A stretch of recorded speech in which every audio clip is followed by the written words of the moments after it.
All right, everybody, today we are looking at Medford, Massachusetts. We're gonna look at average price points, what the town's like, and why it's become so popular in the last handful of years. So let's jump in.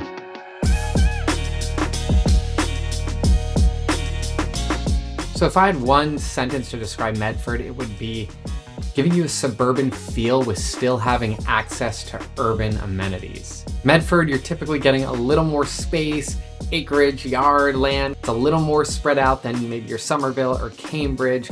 So you're gonna get a little bit better price per square foot. You're also a little bit further from the city, all right? So you have downtown Boston. If you're commuting in, say, to downtown Boston, you have Cambridge, then you have Somerville, and then up to Medford. And to kind of compare these three, one of the things I wanted to look at is what's the average price per square foot? Now, I took 3 beds just to make it kind of fair, but I'll put the numbers up here. So for a 3-bed in Cambridge, the average price per square foot was $862 in the last 12 months. For Somerville, it was $612.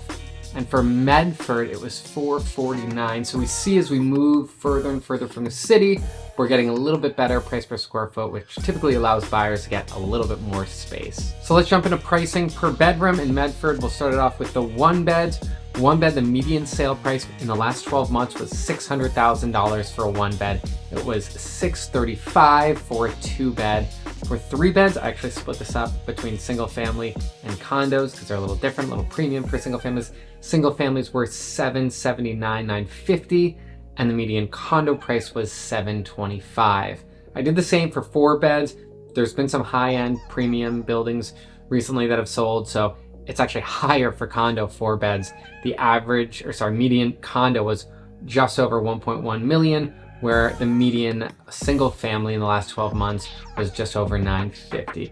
So those are your price points for Medford. So some of the popular, or at least my personal favorite neighborhoods in Medford are West Medford, Tufts, and then down by the Mystic River. A lot of these areas have access to amenities, and when you're near Tufts, that naturally brings in a lot of the storefronts, little shops, restaurants, types of places that college students like and do well in those business areas. Also in the area near Tufts, if you're thinking about making your property a rental property long-term, it's a great area that always seems to have a rental demand with the influx of college students. So overall, I'd say Medford is great for someone looking for a little bit more of that suburban feel, maybe having a little bit more yard, more parking. These things are fairly more common in an area like Medford than Somerville, Cambridge, or downtown Boston, and obviously a little better price per square foot.